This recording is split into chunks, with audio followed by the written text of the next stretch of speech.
मोरे मन प्रभु अस विश्वासा, राम ते अधिक राम कर दासा।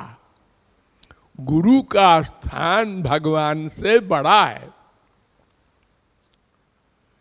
तो शंका होती है कि कैसे बड़ा है।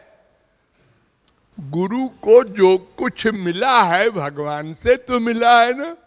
हाँ, तो भगवान की सारी प्रॉपर्टी गुरु को मिल गई तो बराबर हो गया। बड़ा कैसे हो गया वो?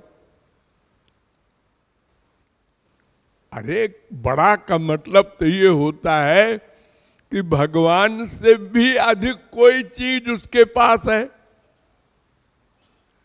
ऐसी तो कोई चीज नहीं है, फिर बड़ा क्यों कहते हैं ये लोग? इसलिए कहते हैं कि भगवान से तो हमारा मतलब हल होगा नहीं पहले पहल। अरे भगवान तो आएगा नहीं हमको समझाने, प्यार देने। वो तो सर्वव्यापक है, अंदर बैठा है निराकार रूप से। हमको कौन समझाएगा संसार क्या है, मन क्या है, बुद्धि क्या है, आनंद क्या है, भगवान क्या है? ये सारा तत्व ज्ञान तो गुरु कराता है ना। हाँ, तो अपने मतलब के दृष्टिकोण से हम गुरु को बड़ा कहते हैं। गुरु गोविंद दोनों खड़े, काके लागू पांव। गुरु भी और ठाकुर जी भी दोनों एक जगह खड़े मिल गए। अब भक्त कहता है किसके पैर पहले छुए? तो बलिहारी गुरुदेव की। गुरु के पहले पैर छूना चाहिए, उन्हीं की कृपा से तो भगवान मिले।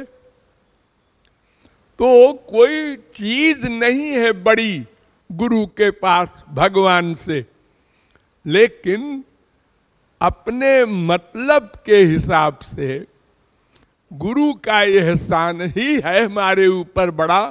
क्योंकि वे हमको शुरू में तत्व ज्ञान देते हैं, फिर प्रेम दान भी वही करते हैं। भगवान से डायरेक्ट प्रेम किसी को नहीं मिलता, गुरु के द्वारा ही मिलता है। तो सारा काम तो गुरु कर रहा है, भगवान का महत्व कहाँ रह गया? इसलिए गुरु को बड़ा कह देते हैं। भगवान स्वामी है, बाकी सब जीव दास है। अनंत कोटि ब्रह्मा विष्णु शंकर भी दास हैं भगवान के।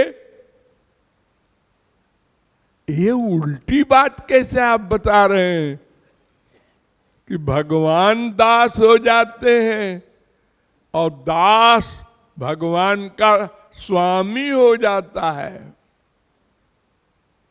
जब दुर्वासा नाराज हो गए अम्बरीश से और कृत्या प्रकट किया, एक पावर, वो किसी का भी सर काट ले,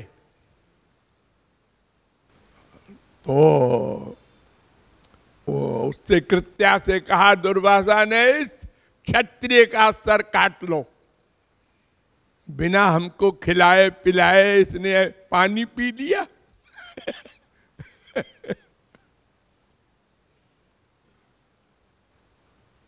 तो भगवान तो भक्त के अधीन होते हैं ना, उन्होंने अपना चक्र चला दिया। तो पहले तो कृत्या को काटा सर, उसके बाद दुर्वासा के पीछे लगा दिया चक्र को। अब वो ब्राह्मण थे इसलिए सिर तो नहीं काटा, लेकिन लगा दिया पीछे, वो भागे, त्रैलोक में भागे भागे घूमे सृष्टिकर्ता ब्रह्मा के पास। उसने कहा अरे ये भगवान का मामला है, मैं नहीं कुछ कर सकता। शंकर जी के पास गए, किसी ने साथ नहीं दिया, अब कौन बोलता।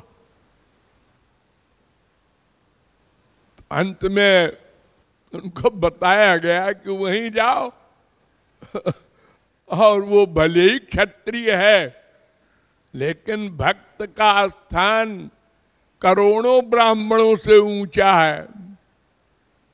वहां क्षमा मांगो, उसके चरण पकड़ के रो, वो क्षमा कर दे तो ये चक्र लौट जाएगा, वरना ये नहीं छोड़ेगा तुमको।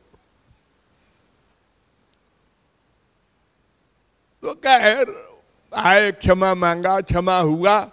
तो भगवान ने उस समय कहा था, दुर्वासा अहम भक्त पराधीनो स्वतंत्र इव द्विज साधुभिर ग्रस्त हृदयो।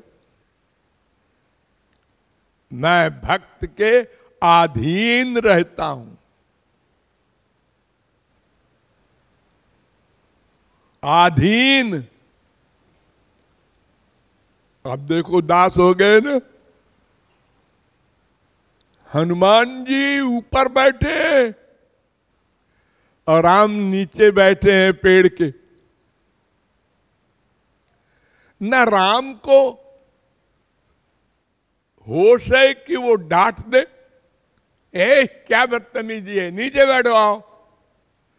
और न ज्ञानिनाम अग्रगण्यम, हनुमान जी को भी होश नहीं है कि मैं क्यों ऊपर बैठा हूं। अरे बंदर तो वो अगर हैं भी तो बंदर तो नीचे भी चलते हैं, ऊपर भी बैठते हैं। भूल गए, स्वामी भूल गया मैं स्वामी हूं, दास भूल गया मैं दास हूं, सब उल्टा हो जाता है। तो दुर्वासा ना हम आत्मा से मद भक्त साधुवीर बिना, मैं अपनी आत्मा से भी कोई आशा नहीं करता भक्त के आगे।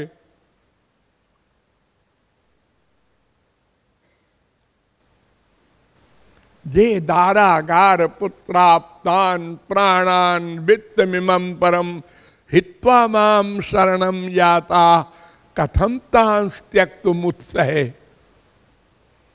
अरे जिसने अपना सर्वस्व हमारे लिए अर्पित कर दिया, मैं उसके आगे और किसी को महत्व नहीं समझता।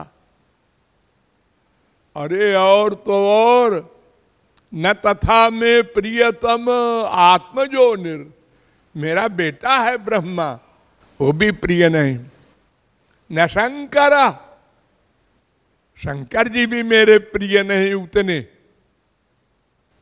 न तथा में प्रियतम आत्मजोनिर्न शंकर न च संकर्षणो, मेरे बड़े भाई हैं बलराम, लेकिन वो भी भक्त के आगे कुछ नहीं। न श्री, मेरी श्रीमती लक्ष्मी वो भी नहीं है। अरे और तो और, नैवात्मा च यथा भवान, मैं अपनी आत्मा से भी उतना प्यार नहीं करता जितना अपने निष्काम भक्त से करता हूं।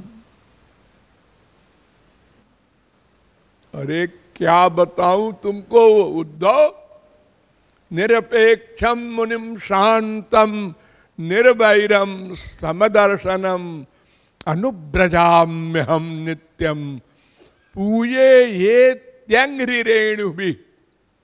मैं भक्तों के पीछे पीछे चलता हूं। क्यों? उनकी चरण धूल उड़कर मेरे ऊपर पड़े, अपूयेय मैं पवित्र हो जाऊं। चरण धूली भक्त की भगवान चाहते। हाँ, इसलिए दोनों स्वामी हैं, दोनों दास हैं।